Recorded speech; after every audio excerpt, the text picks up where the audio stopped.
नमस्कार आप सभी को मेरा YouTube चैनल में आपका स्वागत है। मैं अभी रिलेशंस लेक्चर नंबर 2 में रिप्रेजेंटेशन ऑफ ए रिलेशन के बारे में बताने जा रहा हूं। माना कि ए और बी दो सेट है जिसमें एलिमेंट्स इस प्रकार है। ए में एलिमेंट्स है small a, small c, small e, small f और बी सेट में एलिमेंट्स है small b, small d, small g, small h. A से बी तक का रिलेशन एक रिलेशन आर है। ये रिलेशन बता रहा है कि ए बी का पिताजी है, A is the father of B, और ए जी का भी पिताजी है, A is the father of G. तो A is the father of B, A is the father of G. फिर सी डी का पिताजी है, C is the father of D. बाकी जो भी एलिमेंट्स है वो पिताजी के अलावा दूसरा रिलेशन है। माना कि आर रिलेशन फादर को डिनोट कर रहा है, फादर ऑफ।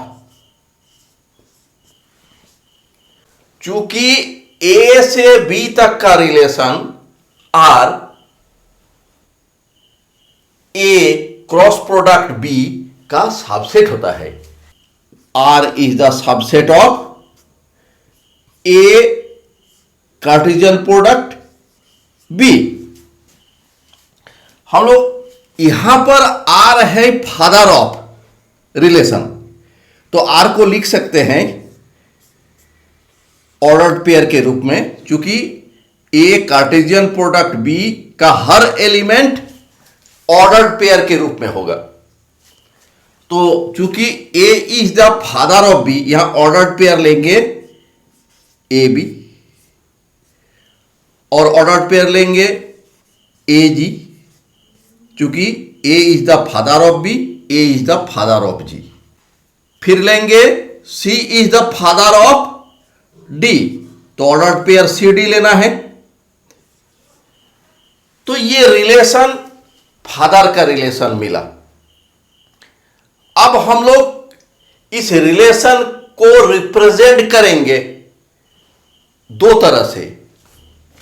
एक नंबर हो जाएगा अलजेब्रिक रिप्रेजेंटेशन,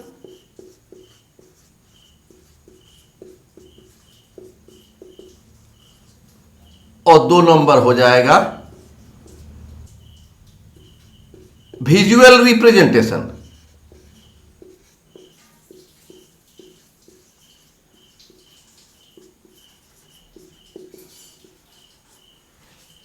ये एक नंबर को हम लोग फिर दो तरह से रिप्रेजेंट कर सकते हैं। तो नंबर 1 में हो जाएगा ये अलजेब्रिक रिप्रेजेंटेशन है। इसमें ए नंबर हो जाएगा रोस्टर फॉर्म, और 2 नंबर हो जाएगा सेट बिल्डर फॉर्म।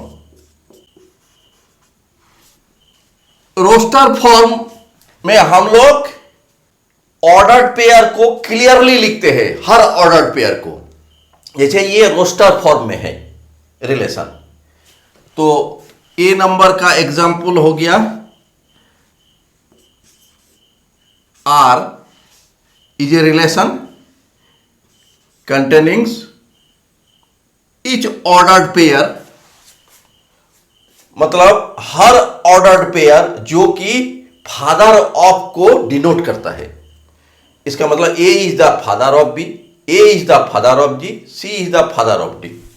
तो ये हो गया ordered pair A B, ordered pair A G और ऑर्डर्ड पेयर सी डी। ये रोस्टर फॉर्म में हो गया ए नंबर। बी नंबर ये set builder form. Set builder form में ये रिलेशन को हम लोग एक वेरिएबल ऑर्डर्ड पेयर के रूप में लिखते हैं एक्स वाई, जहां X is the father of Y. तो ये एल्जेब्रिक रिप्रेजेंटेशन हम दो तरह से कर दिया। रोस्टर फॉर्म में ए नंबर हो गया और सेट बिल्डर फॉर्म में बी नंबर हो गया। अब हम लोग विजुअल रिप्रेजेंटेशन के बारे में बताएंगे। अब 2 नंबर विजुअल रिप्रेजेंटेशन। इसको हम लोग एरो डायग्राम के सहारे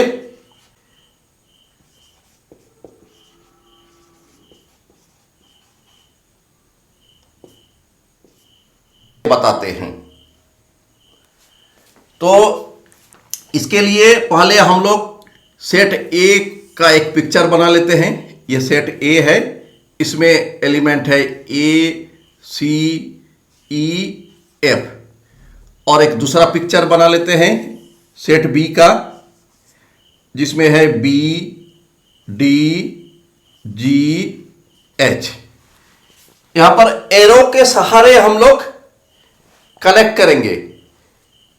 चूंकि रिलेशन हम लोग के पास है आर फादर ऑफ, तो A is the father of B, मतलब ए और बी को कनेक्ट करेंगे एरो के सहारे।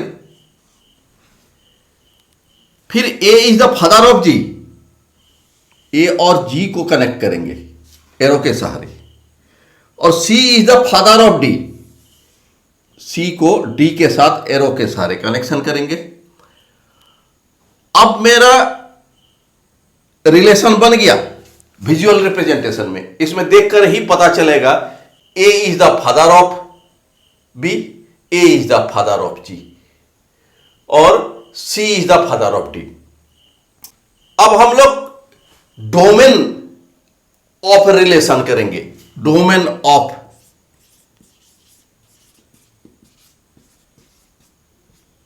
आर, रिलेशन आर क्या होगा? इसमें ए सेट में वो सब एलिमेंट लेंगे जो ऑर्डर्ड पेयर का पहला कंपोनेंट होगा। तो पहला कंपोनेंट ए सी, मतलब ए और सी हो गया। तो डोमेन हो गया एक सेट जिसका एलिमेंट्स हो गया ए और सी। अब range of R, relation R, range में होगा कि ये ऑर्डर्ड पेयर का सेकेंड कंपोनेंट का कलेक्शन बी जी डी, यहां पर बी डी जी। तो बी डी जी, फिर बी का नाम हो जाएगा, बी सेकेंड सेट है, इसका नाम होता है कोडोमेन।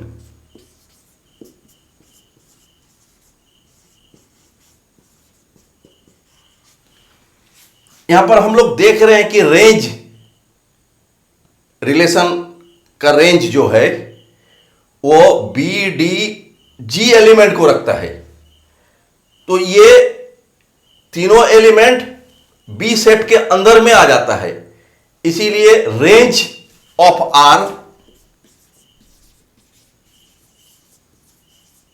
रिलेशन आर सबसेट हो जाएगा कोडोमेन का।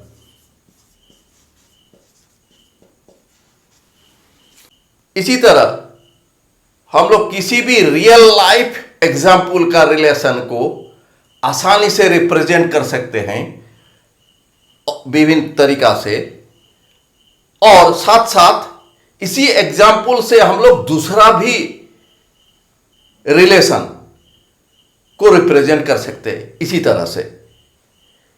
धन्यवाद आप सभी को मेरा YouTube चैनल देखने के लिए। अगर आपको अच्छी लगी होगी तो कृपया लाइक बटन पर क्लिक करें तथा मेरा YouTube चैनल को सब्सक्राइब करें। धन्यवाद।